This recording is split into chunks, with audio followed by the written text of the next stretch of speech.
117 107 15 వచ్చిన ఒకసారి చూసుకుందాం.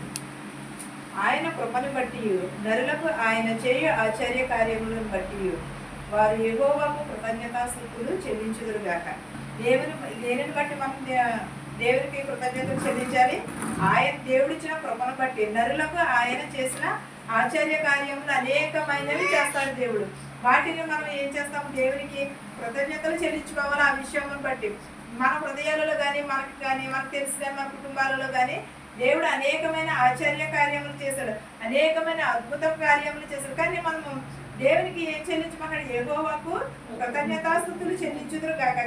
ఎవరికి? యెహోవాకు కృతజ్ఞతాస్తుతులు. ఎందుకంటే దేవుడిచ్చిన ఆశ్చర్య కార్యములు, దేవుడిచ్చిన ఆయుష్ను బట్టి, దేవుడిచ్చిన కృపను బట్టి మనము యెహోవాకు కృతజ్ఞతాస్తుతులు చెల్లించుకోవాలి. ఏలయనగా ఆయన ఎత్తడి తలుపులను పగలగొట్టి ఉన్నాడు, ఇనుప కడియలను విరగొట్టి ఉన్నాడు. బుద్ధిహీనులు తమ దుష్ట ప్రవర్తన చేత తమ దోషముల చేతను బాధ తెచ్చుకుందరు. దేనిని బట్టి బాధ తెచ్చుకుందరు? దుష్ట క్రియలను చేత బాధ తెచ్చుకుందరు అన్నారు. ఎవరు? బుద్ధిహీనులు. బుద్ధి కలిగిన వారైతే ఏం చేస్తారు? వాటిని ఎలాగ విరగొట్టాలో, ఎలా చెయ్యాలో వాళ్ళకి తెలుస్తారు. బుద్ధిహీనులు ఏం చేస్తారంటే దానికి దుష్ట ప్రవర్తన చేత వాళ్ళ మీదకి వాళ్ళే దోషము తెచ్చుకుంటారు. మనం కూడా చాలా మంది కూడా అంటూ ఉంటారు కదా, దానికి ఈడు దాన్నే కొట్టింది, దాన్ని మన నోరు దాన్నే అన్నది అని అంటారు. మన దుష్ట ప్రవర్తన చేత, మన దోషంలో చేత మనము బాధ తెచ్చుకుంటాము. నిజమే. అది ప్రతి ఒక్కరి జీవితాలలో ప్రతి ఒక్కరు కూడా మానవులు అలాగే ఉన్నారు. ఎలా ఉన్నారంటే మన ప్రవర్తన ద్వారా కానీ మన నోటి ద్వారా కానీ మనకి కష్టాలు తెచ్చుకుంటాం. ప్రతి ఒక్క నలుగురు కూడా అలాగే ఉన్నారు. ప్రతి ఒక్క మానవుడు కూడా అలాగే ఉన్నారు. మన దుష్ట ప్రవర్తన చేస్తే మనకి దోషంలో వచ్చినవి అంతే తప్ప. కానీ దేవుడు అందరినీ ఒకేలాగా సృష్టించాడు, ఒకే విధముగా సృష్టించాడు. కాదంటే ఈ భూమి మీదకి వచ్చిన తర్వాత ఎవరికి వారే ఇలాగో ఇష్టానుసారంగా బ్రతుకుతున్నారు. దానిని బట్టే మన దోషములను కానీ మనకి వచ్చిన శోధనలు కానీ ఇవన్నీ కూడా మనల్ని బట్టే మనకి వస్తాయి. ఏమి విత్తుతామో అదే కోస్తామన్నాడు కదా దేవుడు. మన క్రియలను బట్టే మనకి తీర్పు ఉంటుంది అన్నాడు. అలాగే ప్రతి ఒక్కరికి కూడా మన దుష్కార్యములు బట్టే, మన దుష్ప్రవర్తనను బట్టే దేవుడు మనకి తీర్పు తీరుస్తాడు అంటున్నారు.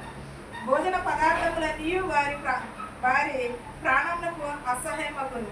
వారు మరణము ద్వారములను సమీపించుదురు.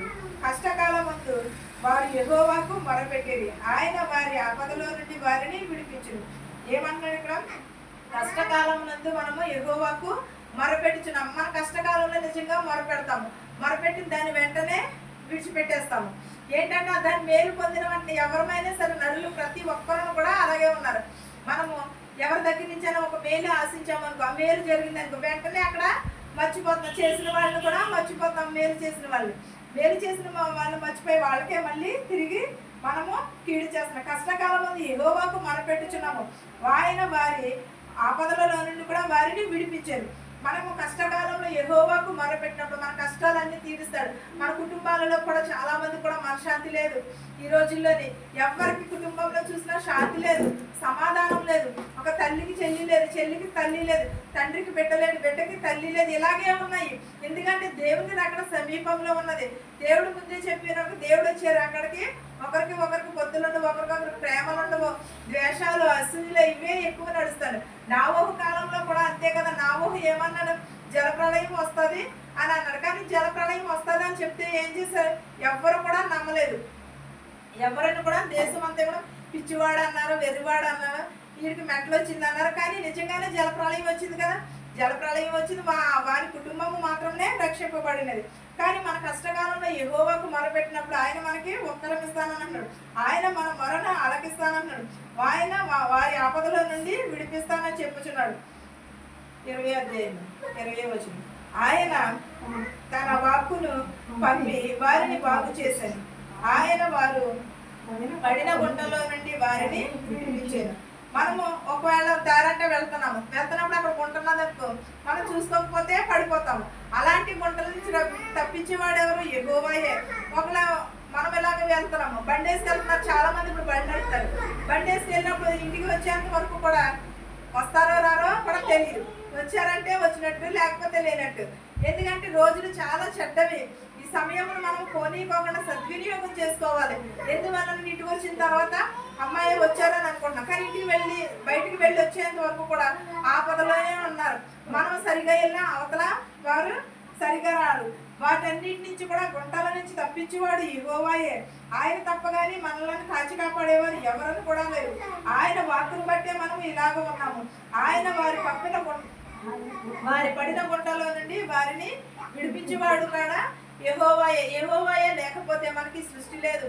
ఈ రోజున మనం ఇలాగ నిలబడి ఉన్నామంటే ఆయన ఇచ్చిన కృపయే, ఆయన ఇచ్చిన దయే. మనం ఏం చేసినా సరే దేవుని కృప లేకపోతే మనం ఈ రోజుని ఇలాగ నిలబడలేము. మనం అనుకుంటాం నా శక్తి వల్లనే, నా బలం వల్లనే అనుకుంటాం, కానీ కాదు. ఈ శక్తి బలము కూడా ప్రతిదీ కూడా దేవుడే ఇవ్వాలి. దేవుడు ఇవ్వకపోతే మనం ఏది కూడా చేయలేము. మన వల్ల మన జీవితాలు ఏ వాటికి నీటి బుడగ లాంటి జీవితాలు, ఆవిరి వంటి జీవితాలు ఎప్పుడు ముగిసిపోవనో ఎప్పుడు తెల్లవారునో ఎవరికి కూడా తెలియదు. అది ఏది జరగాలన్నా దేవుని స్వాధీనంలోనే ఉన్నవి. ఇవన్నీ కూడా మనం ఉండాలన్నా లేవాలన్నా ఏం చేయాలన్నా సరే దేవుని స్వాధీనంలో ఉన్నవి. ఆయన ఉంటేనే తప్ప కానీ మన వల్ల ఏది కూడా మన గుంటలో పడినా లేవనెత్తాలన్నా, మన కష్టాల ఊబిలో పడిపోయినా లేవనెత్తాలన్నా అది యెహోవాయే.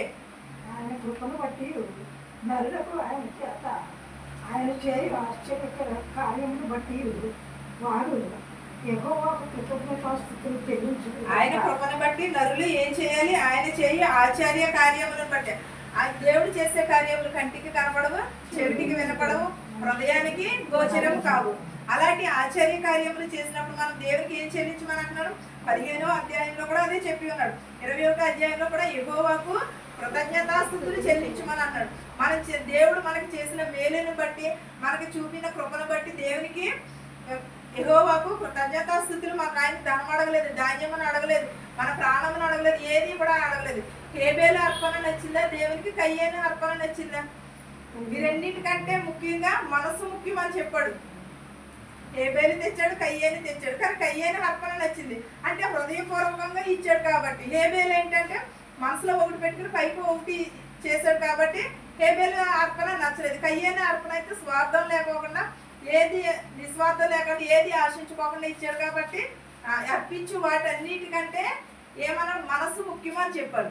అలాంటినప్పుడు మనం మనస్ఫూర్తిగా ఇస్తున్నామో లేదో మనుషులు చూడకపోవచ్చేమో, కానీ దేవుడు చూస్తాడు కదా ప్రతిదీని. మనం పైకి ఎలా ఇచ్చినా దేవునికి అర్పణ. పెదవరాలు 2 కాసులు వేసింది, ఎవరన్నా చూసారా? మనం ఎవరన్నా కూడా చూడలేదు, కానీ దేవుడు చూసి ఈ వెధవరాలు వేసిన ఈ కానుకలే ఆశీర్వదింపబడ్డాయి అని అన్నాడు. కానీ అందరం అక్కడ ఇలాగా అలా చూపించేశారు, కానీ ఆమె గుప్పిడితోటి ఇలాగే వేసింది అంతే. ఆ 2 కాసులు వేసినట్టు దేవునికి తప్పగానే మనకు తెలియదు, కానీ ఆవిడే ఆశీర్వాదింపబడింది. అంటే మనం ఇచ్చే వాటికంటే కాదు, మనం హృదయపూర్వకంగా దేవునికి ఎలా చెల్లిస్తున్నాం అనేది దానిని బట్టే ఆశీర్వదిస్తానని చెప్పుచున్నాడు.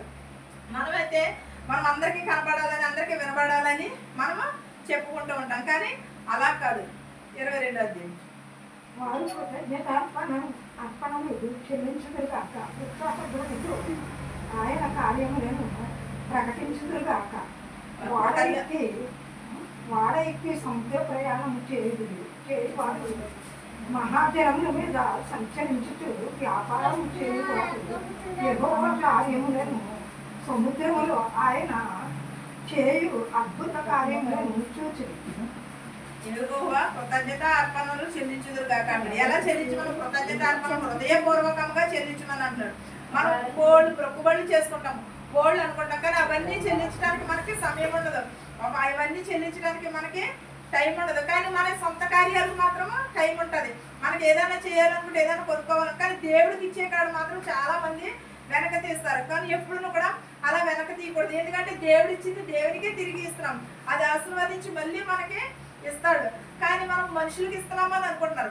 నేను మీటింగ్స్కి వెళ్ళాను, ఆశ్రయపురం మీటింగ్స్కి వెళ్తే అక్కడ కూడా అదే చెప్పారు, మేము దైవజనులకు ఇస్తున్నాము అని అనుకుంటారు, కానీ దైవజనులకు కాదు మీరు ఇచ్చేది, దేవునికి ఇస్తున్నారు. మీరు మనుషుని చూసి ఇస్తున్నారు తప్ప కానీ దేవుని చూసి ఇవ్వట్లేదు. మీరు ఎవ్వరూ కూడా కానుకలు ఇవ్వమని మిమ్మల్ని మేము అడగట్లేదు. కాదంటే అక్కడ మీరు ఇచ్చినప్పుడు మీ మనసులో ఏమనుకుంటారో అది దేవునికి తెలుసు, కానీ మాకు తెలియదు.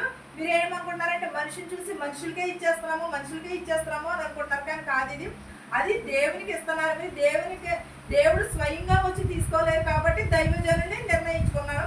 ఆ దైవజనుని బట్టి దేవునికి చేరుతున్నాయి, కానీ మాకైతే కాదు అని చెప్పి ఉన్నారు. అలాగే అది నిజంగానే మనం వాక్యం చెప్పినప్పుడు కూడా ఏం చేస్తారంటే మనిషినే చూస్తున్నారు, కానీ వాక్యాన్ని ఎవరు కూడా చూడట్లేదు. అదే చెప్పారు ఆయన కూడా, హోసన్న గారు ఆయన అదే చెప్పారు. అప్పుడు నేను అనుకున్నాను నిజమే కదా ఇది అని అనుకున్నాను. అంతే ఎదురు బాగా ఎదురు కూర్చుంటేనే ఇది నిజమే కదా ఇది. ఎవరైనా సరే ఈ లోకంలో అందరూ అలాగే ఉన్నారు, మనిషిని చూస్తున్నారు కానీ వాక్యాన్ని ఎవరు చూడలేదు. వాక్యాన్ని చూస్తే ప్రతి ఒక్కరూ కూడా మారు మనసు పొందుతారు. వాక్యాన్ని ఎప్పుడైతే గ్రహిస్తారో అప్పుడు ప్రతి ఒక్కరూ కూడా వాక్యం కూడా హృదయంలో చదివే అక్కర్లేదు. ఎవరైనా చెప్పినప్పుడు కూడా అది మన హృదయంలో నాటుకున్నదంట. ఆ వాక్యాన్ని ఇంటికి వెళ్ళిన తర్వాతే కాదు, ఏదైనా సందర్భం వచ్చినప్పుడు కూడా వాక్యాన్ని నెమర వేసుకుంటారు. కానీ వాక్యము మానేసి ఏం చేస్తారంటే మనిషిని చూస్తారు. కానీ ఎప్పుడు కూడా మనిషిని కాదు, వాక్యంనే చూడాలి. ఆది అందు వాక్యం ఉండదు, వాక్యము దేవుని వద్ద ఉండేదని చెప్పాడు. అంతేగాని వాక్యం మనుషుల వద్ద ఉన్నదని అనట్లేదు. కృతజ్ఞత అర్పణలు చెల్లించుదురు కానీ ఉత్సాహ ధ్వనితో ఆయన కార్యములను ప్రకటించుదురు కాక అని అంటాడు. ఉత్సాహ ధ్వనితో ఆయన చేసిన కార్యం మనం అనుకుంటాము, ప్రభువా నాకు ఈ మేలు చెయ్యి, నేను కృతజ్ఞత చెల్లించుకుంటాను అని అంటారు. ఉన్న దాంట్లోనే ఇస్తాము, అంతే తప్ప కానీ మనము లేని దాని కోసం కాదు. 24 వచ్చింది. యెహోవా కార్యములను సముద్రములో ఆయన చేయు అద్భుతములను చూచి ఆయన చర్యగా తుఫాను పుట్టెను. అది దాని తరంగములను పైకెత్తింది. వారు ఆకాశములకు ఎక్కుచు అగాధములకు దిగుచున్నది. సముద్రంలో నుండి ఆయన చేయు అద్భుతములను చూచిరి. ఆయన సెలవీయగా తుఫాను పుట్టెను. దేవుడు ఆకాశం పేతురును సీమోనును చేపలు పడుతున్నప్పుడు యేసుక్రీస్తు వారు నేల మీద నడిచారు. నేల మీద నడిస్తే అందరూ ఏమనుకున్నారు, భూతం బాబాయ్ దెయ్యం బాబాయ్ అని భయపడిపోయారు. కానీ దేవుడు ఏమన్నాడు, భయపడుకుడి నేనని అంటున్నాడు. నేల మీద నడిచి అనేక కార్యములను తుఫానులను ఆఫ్ చేశాడు, అనేక జల ప్రళయములను ఆఫ్ చేశాడు ఆయన మాట ద్వారా. ఆకాశం నుండి కూడా అగాధ జలముల నుండి కూడా శ్రమల చేతను కూడా వారి ప్రాణములను కరిగించాను. కానీ మత్తులైన వారు దేవుని యందు వెనకకు ద్రొల్లుచున్నారు, ఇటు అటు తిరుగులాడుచున్నారు. ఈ రోజుల్లో అదే ఎక్కువ ఉన్నది. దేవుని యందు భయం లేక ఇటు అటు తిరుగులాడుచునే ఉన్నారు. ఎందుకంటే తాగుడుకు బానిస అయిపోతున్నారు. మగవాళ్ళు ఉన్నారు, తాగుళ్ళు బానిస అయిపోయి ఇష్టానుసారంగా అటు ఇటు తిరుగుచున్నారు. ఆకాశంలో అగాధ జలమున శ్రమలలో నుండి కూడా భక్తులైన వారందరూ కూడా ముందుకు వెనుకకు దొర్లుచున్నారు, ఇటు అటు దొర్లుచున్నారు. వారు ఎటో తోచగా ఉండేది. శ్రమల తాళలేక వారు యెహోవాకు మొరపెట్టారు. మనం నిజంగా శ్రమలు వచ్చినప్పుడే యెహోవాకు మొరపెడతాము, పుట్టప్పుడు మనము మొరపెట్టము. యెహోవాకు మనకు వెంటనే శ్రమ వెళ్ళిపోయిన వెంటనే మనం దేవుని, కానీ మనం ఎప్పుడు కూడా మర్చిపోకూడదు. యెహోవాను బట్టి మనము దేవునికి కృతజ్ఞతాస్తుతులు చెల్లించాలి. ఆయన కృపను బట్టి నరులకు ఆయన చేయ ఆచార్య కార్యములను బట్టి వారు యెహోవాకు కృతజ్ఞతాస్తుతులు చెల్లించుచున్నారని. యెహోవా కృపను బట్టి నరులు ఆచార్య కార్యములను బట్టి యెహోవాకు మనం చేసిన దానిని బట్టి దేవునికి కృతజ్ఞతాస్తుతులు చెల్లించుకుంటున్నాము. జన సమూహముల వారైన కూడా గణపరచుదురు గాక, పెద్దల సభలో ఆయనను కీర్తించుదురు గాక అని అంటున్నారు. నరులందరూ కూడా యెహోవా యందే మనము నిరీక్షణ కలిగి ఉండాలి. ప్రతి ఒక్కరమును కూడా దేవుని యందే భయభక్తులు కలిగి ఉండాలి. మనం ఇప్పుడు కూడా యథార్థతను కలిగి ఉండాలి. యథార్థవంతులు దాన్ని చూచి సంతోషించుదురు. మోసగాళ్ళు అందరూ కూడా మౌనముగానే ఉంటారు. నిజమే కదండి, ఇది మనం ఈ లోకంలో చూసినట్టయితే మోసం చేసే వాళ్ళందరూ ఎలా ఉంటున్నారు, నిమ్మకి నీరెట్టినట్టు ఉంటున్నారు. ఎప్పుడు ఏ ఆపద వస్తుందా మనం సంతోషపడే. ఎదుటివారి కుటుంబంలోని ఏదైనా ఆపద వచ్చిందనుకో చాలా మంది కూడా సంతోషపడేవారు ఉన్నారు. ఈ రోజుల్లో ఎక్కువ అలాంటి వారే. ఈ రోజు నా ఇంట్లో వచ్చింది, రేపు వద్దు నాకు వస్తుందేమో అని అనుకునేవారు ఎవరైనా కూడా లేరు. దీనికి ఎలాగ అయ్యింది, భలే అవ్వాలి అని అనుకున్నాం. మనం ఎప్పుడు కూడా తప్పది. ఎప్పుడు మనం దేవుని నమ్ముకున్నప్పుడు ఏం చేయాలంటే మనం ఎప్పుడు కూడా ఎదుటివారిని అలాగ అనకూడదు. ఈ రోజు నాకు వచ్చింది, రేపు వద్దు నాకు వస్తుందేమో అని అనుకోవాలి. అంతేగాని వచ్చిందని మనం ఎప్పుడు కూడా చాలా మంది ఉన్నారు మనకు లోకంలోని, మన ఊర్లోనే అనుకుంటాం కానీ దేశం అంతా కూడా అలాగే ఉన్నది. మన ఊర్లోనే కాదు లోకంలో కూడా ఉన్న వాళ్ళందరూ కూడా అలాగే ఉన్నారు. వాళ్ళందరూ ఎలా ఉంటారు, మౌనంగా ఉంటారని అన్నాడు. యథార్థవంతులు దానిని చూసి సంతోషిస్తారన్నాడు. మోసగాళ్ళు అందరూ కూడా మౌనంగానే ఉండదు. బుద్ధిమంతుడైన వాడు ఈ విషయంలో ఆలోచించును. యెహోవా కృపాతిశయములను జనులు తలపోయుదురుగాక. బుద్ధిమంతుడైన వాడు ఈ విషయాలలో ఆలోచించి యెహోవాకు కృపాతిశయములు కలుగునని అంటున్నాడు. జనులు అతిశయపడుదురని అన్నాడు. యెహోవాకు కృపాతి అంటే మనం ఎదుటి వారిని మంచి కోరుకున్నాం అనుకో మనకు మంచిగా జరుగుతుంది. ఎదుటి వారికి చెడు కోరుకున్నాం అనుకో తిరిగి అది మనకే వస్తుంది. ఇది వరకు సుడిదిరగా వచ్చింది, ఇప్పుడు వెనకాలే వచ్చేస్తుంది అని అంటున్నారు. అలాగే ఇప్పుడు మనం ఎదుటి వారికి మంచి కోరుకుంటే మంచి వస్తుంది, చెడు కోరుకుంటే చెడే వస్తుంది. కానీ మనం ఎప్పుడు మనం ఎలాంటి స్థితిలో ఉన్నా సరే ఎదుటి వారికి మంచిగా కోరుకోవాలి. ఎందుకంటే వాళ్ళు ఏదో చేశారని మనం చెడు చేసామనుకో ఇవాళ మనం బాగానే ఉంటాం, రేపొద్దున మనకు అది మన పిల్లలకో మనకో ఎవరో ఒకరికి తగులుతుంది. కానీ ఎప్పుడు కూడా అలా ఉండకూడదు. ఎదుటి వారు ఏదో చేశారని మనం చేస్తే ఇక దేవుని పోలికలతో పుట్టిన మనం ఏపాటి వారు, దేవుని స్వరూపంలో పుట్టిన వారు మనం ఇంకెందుకు ఇక దేవుని స్వరూపంలో ఉన్నామంటే మనము ఆయన రూపం ఇచ్చి మనల్ని సృజించాడంటే మనల్ని దేవునిలో అంత కాకపోయినా పౌలు గారు ఏమన్నారు, మీరు దేవుని స్వరూపము అయ్యున్నారు కాబట్టి దేవుని పోలికలో ఉన్నారు కాబట్టి ఆయనను పోలి నడుచుకోమని అన్నారు. అలాగే ఆయనను పోలి మనం నడుచుకోవాలని అనుకున్నప్పుడు ఏం చేయాలంటే ఈ లోకపు వైపు కాదు దేవుని వైపునే చూడాలి. కష్టాలు అనేవి శోధనలు అనేవి వస్తూ ఉంటాయి. మానవులకు రాకపోతే ఎవరికి వస్తాయి కష్టాలు? మనం చేసిన వాటిని బట్టి తిరిగి మనకి అదే వస్తుందని చెప్పాడు. మనం ఏదైతే విత్తుతామో అదే పోస్తాము తప్పగానే వేరొకటి కొయ్యం కదా. అలాగే మనము ప్రతి ఒక్కరూ శోధనలు వచ్చినాయి అని వెనక్కి వెళ్ళిపోకూడదు. మనకు శోధన వచ్చింది కదా అని దేవుని విడిచిపెట్టకూడదు. మనము శోధన వచ్చినప్పుడు ఇంకా ఎక్కువ ప్రార్థన చేసుకోవాలి. మనకు కష్టం వచ్చినప్పుడు ఇంకా యెహోవాకు మనం మొరపెట్టిన ఎడల ఆయన మనం మనవిని మనకి ఉత్తరం ఇస్తానని చెప్పాడు. మనం ఎప్పుడు కూడా దేవుని విడిచిపెట్టకూడదు. ఏ సమయంలోనైనా సరే మనకు ఎదుటివారు ఒక మాట అన్నారనుకో మనం కూడా 10 మాటలు అనకూడదు. మనం మౌనంగా ఉండి వచ్చేయాలి అంతే తప్ప కానీ మనం వాళ్ళని అనకూడదు. ఎందుకంటే చెప్పడం చాలా ఈజీయే, అది నేను ఒప్పుకుంటాను. కాదంటే ఉండటమే చాలా కష్టం.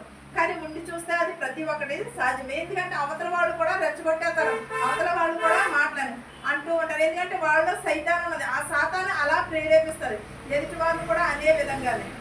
ఆ కోపంతో విన్న వాళ్ళు ఏం చేస్తారంటే ఏదో ఒక మాట అంటారు, దాన్ని బట్టి గొడవ ఇంకా అక్కడి నుంచి పెద్ద అవుతుంది. అంతే అక్కడే నోరు మూసుకుని వచ్చేసాం అనుకో, నోరు మూసుకుని వచ్చేసినా అది చేతకాందని అనే అంటారు.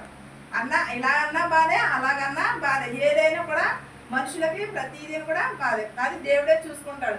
మనం ఎప్పుడు కూడా ఎదుటి వారిని అనకూడదు, అన్నవారిని అనకూడదు. అది మనం ఆ హృదయంలో ఉంచుకుంటే ప్రతి ఒక్కరు కూడా దేవుని రాజ్యంలోకి ప్రవేశిస్తాం. మనం ఎప్పుడు కూడా దేవుని రాజ్యం చూస్తాం. కానీ మారు మనసు విషయంలో ఎవరూ కూడా చూడము. మారు మనసు కలిగి ఉంటేనే కదా దేవుని రాజ్యం. మనం చేసిన పాపాలు కానీ మనం చేసిన దోషములను కానీ వీటన్నిటిని బట్టి తీర్పు కాలం అన్నది. ఆ తీర్పు కాలంలో దేవుడు త్వరగా వచ్చుచున్నాడు. ఎప్పుడు వచ్చినా కూడా తెలియదు, ఎలా వచ్చినా కూడా తెలియదు. అందుని బట్టి అయినా సరే మనము సిద్ధపాటుని కలిగి ఉండాలి. ఈ వాక్యము మనందరికీ తోడయ్యుండును గాక. ఆమేన్.